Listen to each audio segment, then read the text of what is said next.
Hey guys, welcome to Question Time, where me and McKinnon take a question from the audience and answer it. If you want to ask a question, leave it in the comment section down below.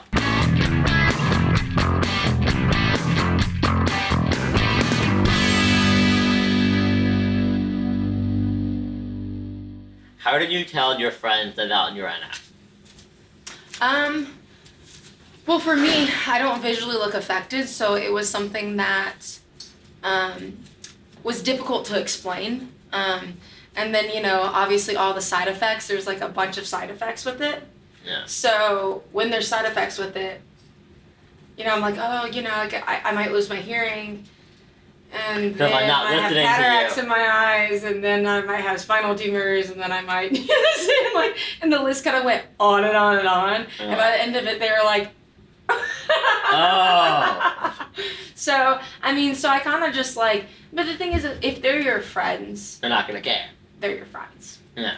And they're gonna see you for you and not your enough. Yeah. All right. In your opinion, when should parents start backing off and letting their children schedule appointments and take their appointments on their own? Well, I think it's very different between NF1 and NF2, because in my experience, I think learning disabilities are probably more common in NF1. Would you agree with that? Yeah, I would definitely agree with that. Yeah. So I think when it comes to people with NF1, it's really just when the person is mentally ready to do so and they think they can handle it.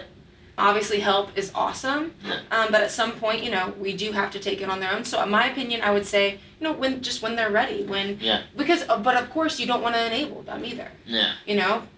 So I would let them give them a few appointments and see if they can handle it, and then kind of give them a few more and kind of, just kind of wean them off of your help. Okay, is there itching associated with NF? I would say yes. It's never been consistent for me, but I have had times where I just randomly get incredibly itchy. What I've personally heard is that people who have NF1, I could be totally wrong, but I've heard more association with itching with that. Well, I think I've always pretty much had itching, basically to some degree.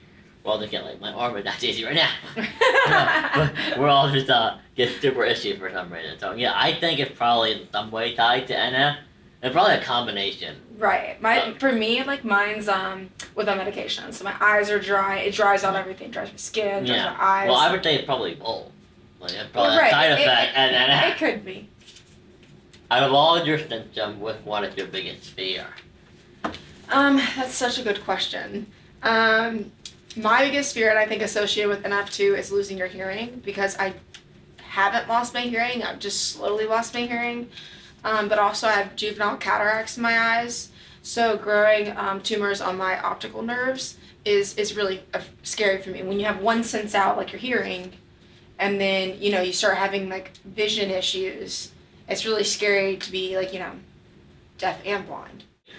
And really the big fear is just something going wrong during a surgery and not making it, dying. That's definitely a huge fear of mine too. Yeah, that's the one I'm because everything else I'm maybe I can push through it, I can bounce back regardless of what it is. Right. At the end of the day, I have a great support network and it's going to be fine. You die, you can't really bounce back from that. Right. Exactly. Yeah. So we hope that helps. And we're sorry that was a depressing note to end on.